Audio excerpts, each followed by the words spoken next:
Assalamualaikum warahmatullahi wabarakatuh. Perkenalkan, nama saya Afira Cahyani dari Prodi Sarjana Keperawatan Plus Nurse.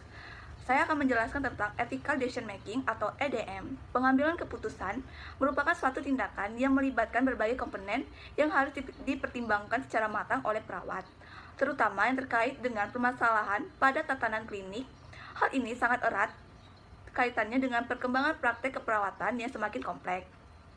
Adanya tuntunan efisien layanan kesehatan di tengah situasi yang selalu berubah, serta perkembangan budaya yang ada menyebabkan tugas pengambilan keputusan semakin berat.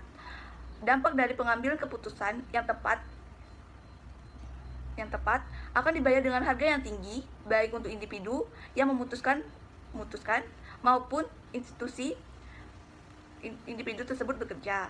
Tujuan utama profesi perawat adalah bertugas sebagai problem solver, yaitu memecahkan masalah kesehatan pasien dengan metode pemecahan masalah. Metode pemecahan masalah digunakan sebagai kerangka bagi perawat untuk membuat keputusan etik. Itu ada etika. Etika sebagai ilmu yang normatif dengan sendirinya berisi norma dan nilai-nilai yang dapat digunakan dalam kehidupan sehari-hari. Etika merupakan hal penting dalam profesionalisme keperawatan. Proses pembelajaran etika bukan hanya memahami definisi, tetapi juga memahami masalah-masalah yang ada di pelayanan kesehatan saat ini, sehingga diharapkan mampu memahami teori maupun mampu memahami masalah yang terjadi dalam kenyataan. Konsep etik, teori dasar atau prinsip-prinsip etika merupakan penuntun untuk membuat keputusan etik. Praktek profesional, teori-teori etik digunakan dalam pengambilan keputusan bila terjadi konflik antara prinsip atau aturan. Para ahli falsafah telah mengemukakan beberapa teori etik yang secara garis besar dapat diklasifikasikan menjadi teori teologi dan deontologi. Teleologi berasal dari bahasa Yunani telos yang berarti akhir. Pendekatan ini sering disebut dengan ungkapan atau makna dari suatu tindakan ditentukan oleh hasil akhir yang terjadi. Teori ini menekankan pada pencapaian hasil dengan kebaikan maksimal dan ketidakbaikan sekecil mungkin bagi manusia. Contohnya, penerapan teori ini misalnya bayi yang cacat lebih baik diizinkan meninggal daripada nantinya menjadi beban di masyarakat. Yang B, deontologi, yaitu suatu konsep yang menitik beratkan pada moral dan kewajiban. Deontologi berbicara mengenai apa yang seharusnya dilakukan. Selanjutnya itu ada prinsip-prinsip etik. Prinsip-prinsip etik ini terdiri dari 7 prinsip. Yang pertama itu ada keadilan atau justice. Artinya perawat dituntut untuk memberikan perawatan sesuai dengan kebutuhan pasien. Perawatan yang diberikan harus sesuai dengan standar praktik keperawatan secara profesional dan sesuai dengan hukum yang berlaku. Yang kedua itu ada asas menghormati otonomi atau autonomi, yang berarti menghargai kemampuan individu yang mempunyai harga diri dan martabat, yang mampu memutuskan sendiri hal-hal yang berkaitan dengan dirinya. Otonomi berarti kemampuan mengatur atau menentukan sendiri.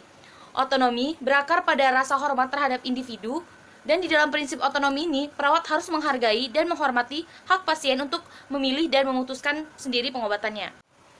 Yang ketiga itu ada asas manfaat atau benefits, di mana pada prinsip ini perawat dalam memberikan layanan keperawatan harus dalam berorientasi pada upaya yang memberikan seluas-luasnya manfaat bagi kepentingan pasien, bahkan bisa melewati batas kepentingannya pribadi. Yang keempat itu ada prinsip tidak merugikan atau non-benefits, di mana prinsip ini tidak melukai atau tidak membahayakan orang lain. Dalam hal ini, perawat dituntut untuk melakukan tindakan yang tidak membahayakan dan beresiko menciderai pasien. Yang kelima, ada asas kejujuran atau veracity. Merupakan prinsip moral di mana kita mempunyai suatu kewajiban untuk mengatakan yang sebenarnya atau tidak membohongi orang lain atau pasien. Pasien atau klien harus dapat menerima bahwa informasi yang diberikan kepada tenaga profesional kesehatan akan dihargai dan tidak disampaikan atau diberbagikan kepada pihak lain secara tidak tepat. Prinsip yang terakhir itu ada komitmen. Prinsip ini sudah seharusnya seorang perawat yang profesional memiliki komitmen yang kuat. Perawat harus independen dan tidak hanya menimbang keputusan secara ilmiah, tetapi juga dengan prinsip etik di dalam keperawatan. Yang terakhir itu adalah faktor yang mempengaruhi pembuatan keputusan etis atau IDM. Faktor yang mempengaruhi pembuatan etis yaitu yang pertama, kemampuan membuat keputusan masalah etis merupakan salah satu persyaratan bagi perawat untuk menjalankan praktik keperawatan profesional. Yang kedua, dalam membuat keputusan etis ada beberapa unsur yang mempengaruhi seperti nilai, kepercayaan pribadi, kode etik keperawatan, konsep moral keperawatan, dan prinsip-prinsip etik. Sedangkan faktor-faktor yang berpengaruh terhadap seorang dalam pembuatan keputusan etis antara lain, yang pertama itu ada faktor agama dan adat istiadat, yang kedua ada sosial, yang ketiga ada ilmu pengetahuan atau teknologi, yang keempat ada legalasi atau keputusan juridis, yang kelima ada dana atau keuangan, dan yang terakhir ada pekerjaan atau posisi pasien maupun perawat.